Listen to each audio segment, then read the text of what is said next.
Green Lane! Car! Indian! Is this some sort of word association game that I'm playing with myself?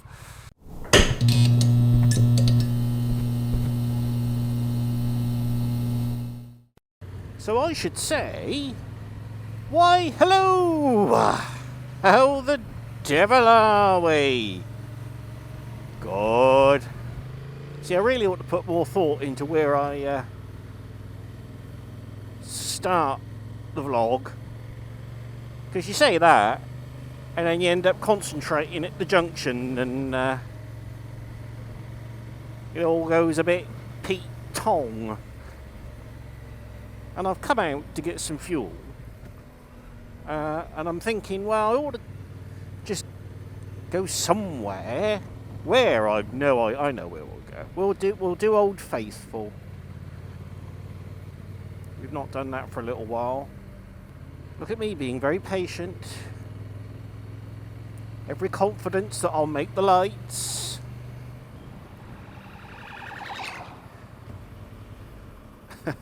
See, I'm giggling to myself because whenever an emergency vehicle like that goes by, I always think someone's posted something on Facebook, I suspect. He's not filling them in his clubman, is it? He ain't come to run me off the road. And I have to apologise for your obscured view of the road. I suspect all you can see is dried on road spray and squashed bugs. I had the pleasure of a trip up to Wales, up over the beacons, the Black Mountain with Derek, and I haven't cleaned the bike or indeed my visor since I got back. That was a nice day out.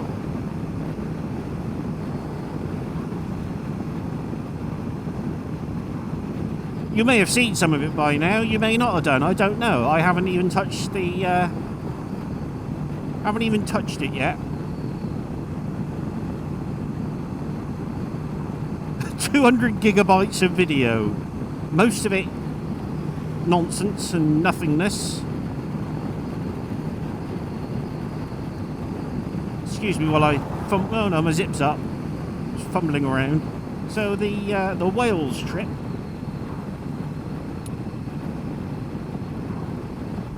I think it was a 333 mile round trip. 7 hours 55 minutes in the saddle. I mean, by the time I was on the return leg, I have to say my arse was aching. And one of the advantages of having an adventure style motorcycle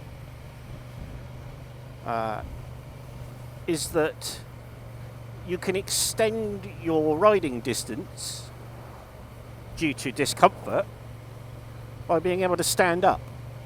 It does make a huge difference. Just being able to stand up for a couple of minutes and just take the weight off and let the blood flow. You know? There's a lot to be said for that.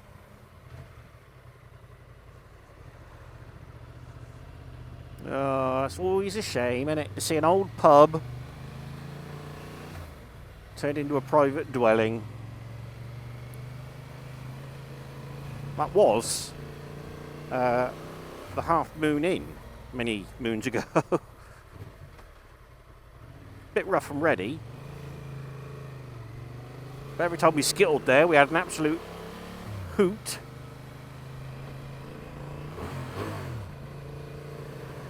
Steep old hill this is, isn't it?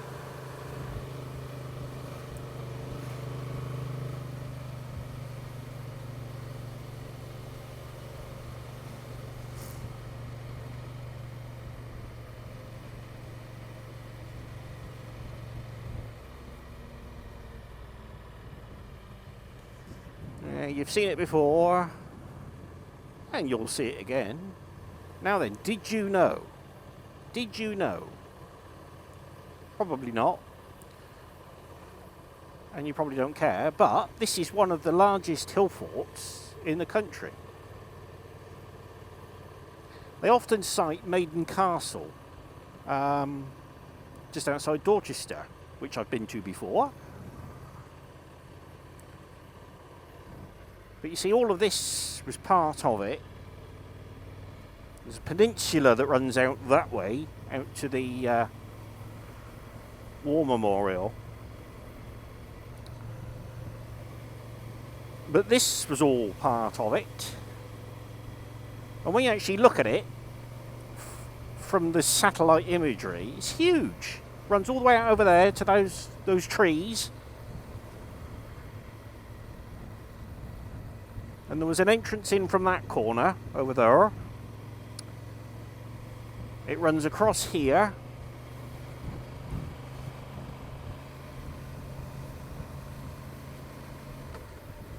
So just on square area.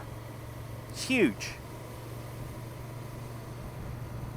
Now, this was likely somewhere here, the other entrance.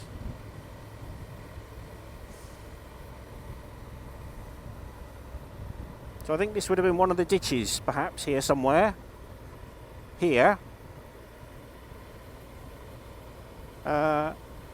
And then down through here, you just see this little ditch here, this dark patch, and you'll see a gateway here. No, you don't. I thought it was. But a Roman road ran down through there.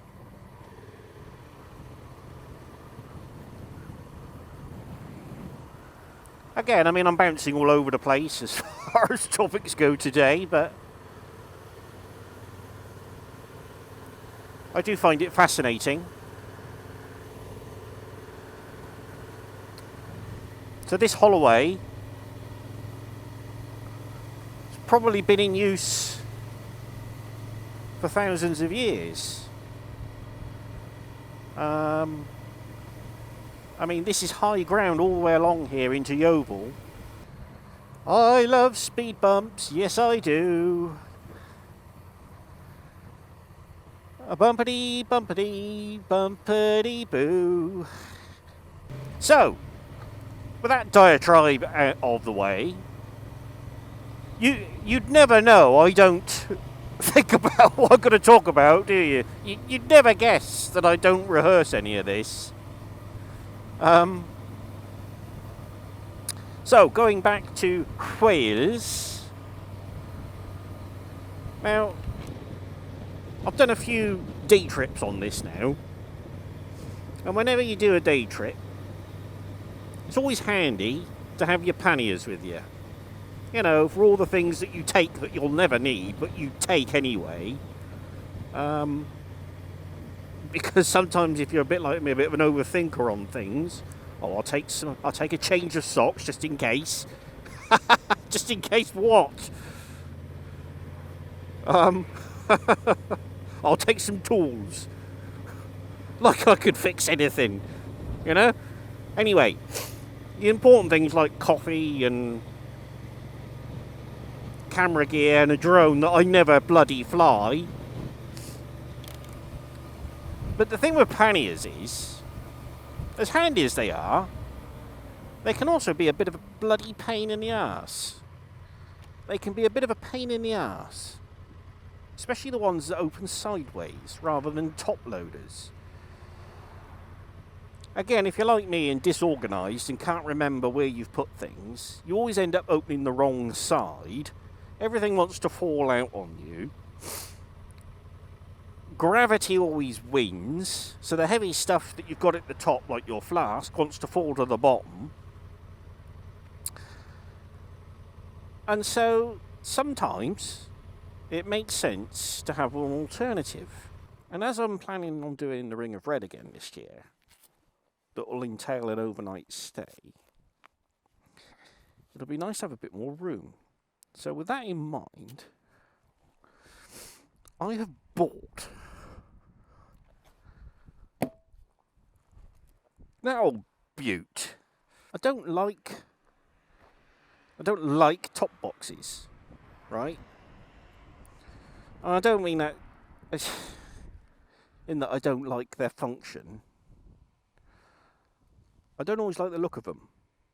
They look alright with panniers on, I suppose, but I'm not a big fan of a bike with a top box and nothing else on. Always looks a bit delivery boyish to me, a bit silly, I don't know, but that's just personal preference. But there are times when function over form has to win out. I didn't want a bloody great big one. Ooh.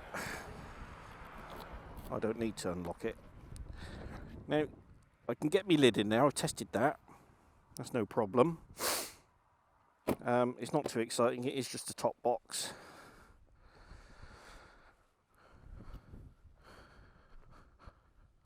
I went for this because it kind of matches this, doesn't it, sort of.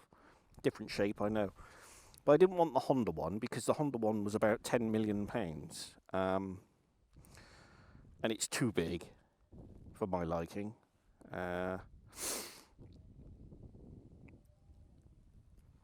If I was buying this today, I probably wouldn't have gone with the Honda luggage. Not because it's no good. It's just that it is quite expensive, as you can imagine. But when I bought the bike, I was very conscious of where I lived. I didn't have anywhere to do anything like this, to fit anything. You know, you can't do it in the street too well.